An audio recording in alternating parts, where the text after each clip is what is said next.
नमस्कार साथियों, मैं हूं आपका दोस्त फानू भार्गव। आप देख रहे हैं जीके विद फानू चैनल। साथियों, आप सभी को गणतंत्र दिवस की बहुत बहुत शुभकामनाएं। और इस गणतंत्र दिवस पर हमारे शिक्षक साथियों को बड़ी राहत की खबर निकल करके आ रही है।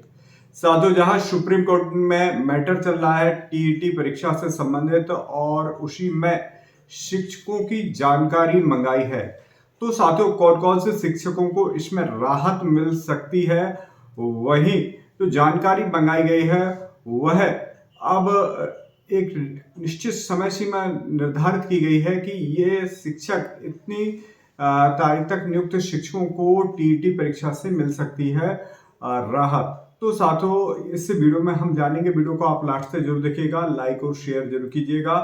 चलिए देखते हैं इसे हम स्क्रीन पर। तो साथियों, टीईटी अनिवार्यता पर राहत की उम्मीद है, वहीं केंद्र ने मांगी है रिपोर्ट। शिक्षा मंत्रालय ने राज्यों से पूछा है सुप्रीम कोर्ट के फैसले से उनके राज्य में कितने शिक्षक प्रभावित हो रहे हैं। साथियों, इसी क्रम में जानकारी मंगाई गई है और पहले यह 10 तारीख तक मंगाई गई थी, जिसे अब 30 जनवरी तक यह जानकारी मंगाई गई है, जिसमें शिक्षकों को राहत दी जा रही है।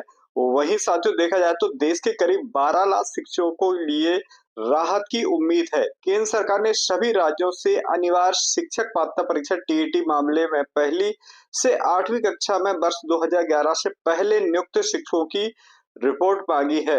राज्यों को 16 जनवरी तक विस्तार रिपोर्ट देनी होगी। केंद्र ने इसे जो कि 16 जनवरी है वह जो अब बढ़ा करके 30 जनवरी कर दी गई है, वही विस्तृत रिपोर्ट देनी होगी। वहीं 31 दिसंबर को ही सभी राज्यों के मुख्य सचिवों को पत्र लिख दिया गया था कि शिक्षा मंत्रालय ने राज्य में पूछा गया था कि सुप्रीम कोर्ट के 1 सितंबर 2025 के फैसले के बाद उनके कितने शिक्षक प्रभावित हो रहे हैं।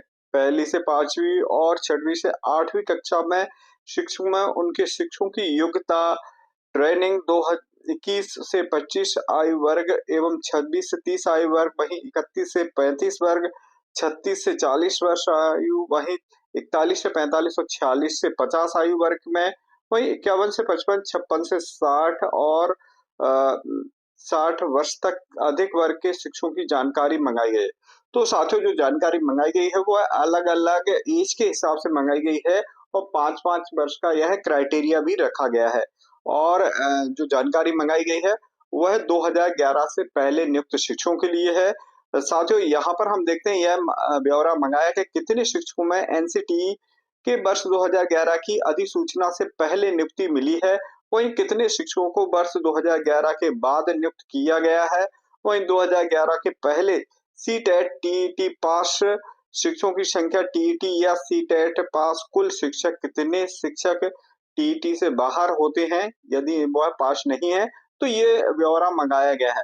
वहीं यहाँ पर हम सबसे बड़े राज्य जहाँ पर सबसे अधिक शिक्षक हैं उत्तर प्रदेश, तो इसकी बात करें तो यूपी में अखिल भारतीय शिक्षक संघ मोर्चा के राष्ट्रीय सह संयोजक अनिल यादव ने कहा है कि यूपी में करीब देखा जाए तो 1.86 लाख शिक्षक प्रभावित हो रहे हैं। अखिल भारतीय राष्ट्रीय शैक्षणिक महासंघ के प्रतिनिधि ने यह बात बताई है। वहीं दिल्ली में शिक्षा मंत्री धर्मेंद्र प्रधान से मुलाकात कर के राहत दी गई की मांग की गई है। वहीं अध्यक्ष ने जो बात कही है वो एनसीटी की अधिसूचना में स्पष्ट किया गया है कि 1 से 8वीं तक अध्यापन कराने वाले शिक्षकों के लिए न्यूनतम योग्यता अधिसूचना की तिथि से प्रभावी होगी। इससे पूर्व नियुक्त शिक्षक टीईटी से छूट रहेगी। तो साथियों, ये अच्छी अपडेट है कि जानकारी मंगाई गई है और 2000 पहले से पूर्व नियुक्त शिक्षकों को टेट परीक्षा में छूट रहेगी। वही बात करते हैं मध्य प्रदेश के शिक्षकों की, तो मध्य प्रदेश में भी 2005 से परीक्षा हुई है और 8 में, और इसी क्रम में देखा जाए तो 2012 में भी परीक्षा पास करके ही शिक्षक पहुंचे थे। अब टेट परीक्षा की बात करें तो 2012 में टेट परीक्षा पैटर्न पर ही परीक्षा हुई थी, तो वो शिक्षक मुक्त रहेंगे। 2018 में जो परीक्षा हुई या उसके बाद तो वह टेट परीक्षा से मुक्त रहेंगे। रही बात 1998 में नियुक्त शिक्षाकर्मी और श्रमदान सालक शिक्षक जो 2001 और 3 में नियुक्त किए गए हैं, तो इस पर डिसीजन लिया जाना है। बहरहाल, अगर यहाँ पर बात करें तो मध्य प्रदेश में जो शिक्षक हैं उनकी वरिष्ठता 2018 से है, तो यहाँ पर पेंच फंस सकता है। लेकिन यहाँ मध्य प्रदेश सरकार के मंत्री जी ने आश्वस्त किया है कि हमारे मध्य प्रदेश के शिक्षक निश्चिंत रहे, वह उनके लिए सकारात्मक सोच के साथ ही उन्हें टेट परीक्षा से वह मुक्त रहेंगे। तो साथियों ये थी बड़ी अपडेट और उन तमाम शिक्षकों के लिए गणतंत्र दिवस पर कि टेट परीक्षा से राहत मिलने वाली है। तो साथियों इसी प्रकार की इंफॉर्मेटिव जानकारी के लिए हमारे चैनल को सब्सक्राइब कीजिए। मिलते हैं अगले अपडेट